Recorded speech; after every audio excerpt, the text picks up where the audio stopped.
las redes sociales en el aula depende del uso que hagas de ellas, depende mucho del profesor y de lo que quiera hacer con ellas. Si tienes claro lo que vas a hacer, ayuda muchísimo. Porque permiten, las redes sociales educativas además, mucho más, porque están diseñadas específicamente para ser utilizadas en el aula. Entonces, impide la posibilidad de que ellos se manden mensajes privados. Todo lo que pasa entre ellos lo conoce el profesor o lo puede conocer, que ya es una... Y si lo sabes aprovechar, yo trabajo habitualmente con una red de aula y una determinada pregunta o algo la vas poniendo en pantalla, ellos van contestando, van comentándose unos a otros y focaliza mucho la atención. Es un canal de comunicación y de interacción muy importante. Ahora, si les dejas una tarea muy libre, tiempo para eso y las redes abiertas, pues eso es como todo. Igual que un libro puede distraer y también puede ayudar, depende del uso que hagas de él. Utilizo el modo y... A ver, yo pienso que se podría utilizar cualquier red. Hay profesores que están utilizando Twitter para... Ayer, precisamente hablando con Raúl Diego, decía que utilizaba Twitter para... un alumno tuiteaba lo que iba pasando en clase y luego con esos tweets que sacaban hacían el repaso de lo más importante, era como una especie de resumen. Pero digamos que es más limitado que lo que te permite una red creada para el aula. Una red creada para el aula te permite desde generar una clave para que cada padre pueda conocer lo que está haciendo su hijo, una clave individual, mandarles tareas, recogerlas por allí, crear grupos dentro de clase, cuando tienen que trabajar en grupo. Yo conozco todo lo que está pasando en cada uno de los grupos, pero ellos pueden trabajar independientemente 4 o 5 dentro del aula. Es que es infinidad. A mí hay profesores que dicen, es que yo no entro en esto porque yo soy más tradicional o entro en el cuaderno. Digo, la diferencia está en que una tarea que les mandes, un ejercicio, si lo hacen público, cuando son más mayores a lo mejor lo hacen ya en el blog, pero si lo hacen público en el responder a unas preguntas del libro, si lo hacen público en la red, lo ven todos y todos se pueden comentar y todos se felicitan, se animan, incluso se copian porque está permitido copiar siempre y cuando se cite al que han copiado para ayudarles a entender lo que es luego el mundo de Internet, para educarles en eso, ¿no? Luego la mitad de la nota se la lleva el que ha copiado y la mitad el otro, pero siempre que reconozcan es válido copiar, ¿no? Y además te permite algo muy importante que es educar en el uso de las redes, educarles en el lenguaje adecuado, el saber que aquello que pasa allí lo estoy viendo yo, que cuando estén en las redes sociales lo está viendo el mundo, ¿no? Es una especie de... Yo para mí es una herramienta muy, muy útil y desde luego para distraer nada, focaliza. Están todos... cualquier cosa que pase en clase, cualquier cosa que les diga yo que voy a poner, enseguida te preguntan, ¿lo vas a poner en Edmodo? Porque saben que es inmediato el tenerlo todos ya en el ordenador. Es que, a ver, primero que tiene muy mala prensa. Yo no sé, es muy difícil encontrar noticias en las que hablen bien de las redes sociales. Y entonces, si no lo conoces y encima todo lo que escuchas es negativo, lo mismo que pasa con los padres. La tendencia es a prohibir para evitar el riesgo que te han metido en la cabeza que existe, ¿no? Yo creo que ni siquiera han dado el paso de pensar que eso sea complicado o no complicado, sino que lo entienden como algo peligroso, que permite mucha comunicación, que en un momento determinado los niños pueden saber hacer más cosas que tú y puedes no saber controlar y demás.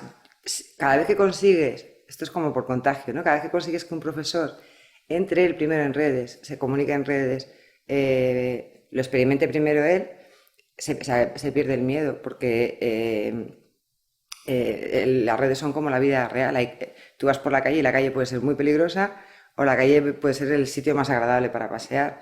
Tienes que, de pequeñito te enseñaron a esperar a que se ponga en verde, te enseñaron a no irte con un extraño o te enseñaron a sospechar de determinadas zonas, ¿no? En redes pasa lo mismo, si tú las conoces bien, nadie tiene miedo de salir a la calle, pues nadie tiene miedo realmente de ese desconocimiento normalmente. Para mí hay una cosa, un primer paso que sería el que alguien le acompañe en el primer momento.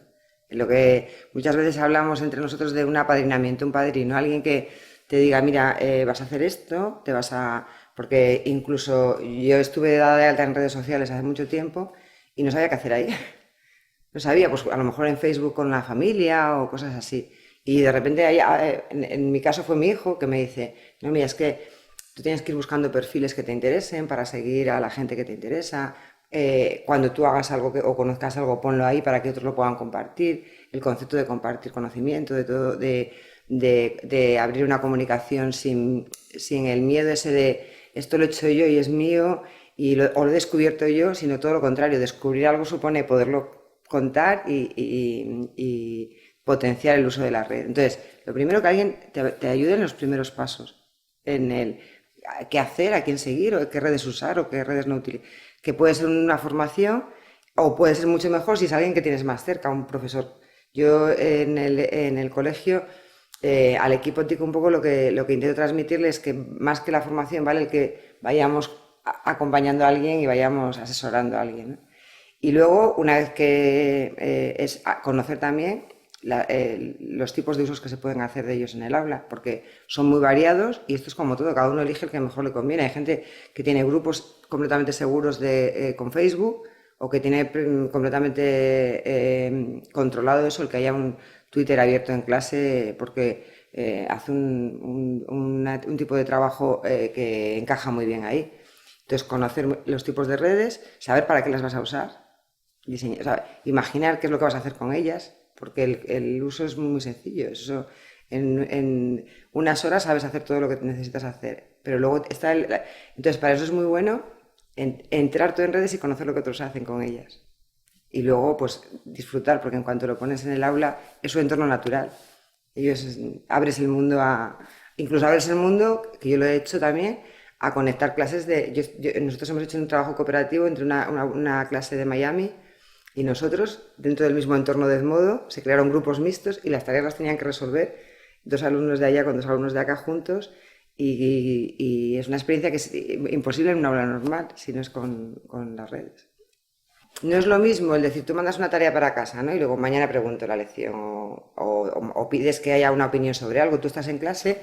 Claro, el tema está en que, por ejemplo, en mi caso me imagino que será igual que el de muchos. Nosotros, los niños no tienen ordenadores en el aula. Cuando te toca la aula de informática es cuando le sacas el mayor partido. Si no, yo lo que hago es, pues para mañana a través de Edmodo, pues buscad o comentadme este vídeo o haced esto otro, subid tal cosa. Y es mucho mejor que mandar tareas en un cuaderno porque todos ven lo que otros están haciendo, motiva al que, pues mira, este ya lo ha hecho, este lo puso ayer, todos se van enterando de lo que van haciendo. Pero si encima lo tienes, o sea, los niños están conectados cuando estás con los ordenadores, entonces sobre la marcha les puedes decir, venga, a ver qué os parece esto, os pongo una frase y me hacéis tal cosa. Y todos inmediatamente están pasando cosas, ¿no? Y están interactuando unos con otros. Y luego ya si diseñas experiencias que traspasen las paredes del aula, pues, pero efectivamente es su entorno natural. Ellos salen del colegio y siguen con sus compañeros en Twenty. Entonces no tienes que darles explicaciones, tú a ellos no les tienes que formar lo que les tienes que formar es para el buen uso de su identidad digital, para crear su identidad digital, para saber que eso forma parte de su imagen, igual que forma parte cómo salen vestidos y que alguno puede tener su avatar más guerrero, más tal, como le gusta vestirse más informal o más serio, ¿no? Pero que lo que sí que es cierto es que lo mismo que aprenden que cuando están hablando entre ellos hablan de una manera y cuando hablan con adultos o cuando hablan en un entorno hablan de otra forma y cuidan más el lenguaje, pues las redes pasa lo mismo. Ahí todo lo que pase es una muy buena forma de educarles. Dentro de la red aprenden unos de otros, porque es un poco lo que iba a decir antes. Cuando tú les mandas una tarea, cada uno le hace su cuaderno y como mucho, no siempre, la ve el profesor y el alumno, pero hay días que no corriges a todos la tarea, ¿no? Aquí cuando mandas cualquier cosa, ven todos lo que hacen todos. Y además hay una parte que no debemos de perdernos, que es el animarles a comentarse, a contestar lo que otros han puesto. Entonces, entre ellos aprenden mucho unos de otros. Pero descubres cuando se sienten... es un lugar en el que se sienten espontáneos y los comentarios los hacen con mucha naturalidad. Entonces, descubres el mundo personal también de cómo cada uno enfoca las cosas, cómo interactúa con los demás, cómo se relacionan unos con otros, quién en clase le cuesta mucho transmitir porque es muy cohibido y ahí de repente todos le admiran porque siempre da con la respuesta a esto, entonces le felicitan. Hay que potenciarlo, porque su tendencia no es a felicitar a nadie, pero si les quieres hacer vivir lo que luego tú debes hacer para moverte en redes, por eso digo que es muy necesario haberlo experimentado primero, ¿no? Los que nos movemos en redes sociales sabes lo importante que es ay, mira esto que me he encontrado, y eso no es prepotencia, lo pones y la gente, si les gusta, te felicitan y lo comunican, y esa es una experiencia muy gratificante y te hace querer hacer otras cosas parecidas, ¿no? Pues eso hay que enseñarles a hacerlo también.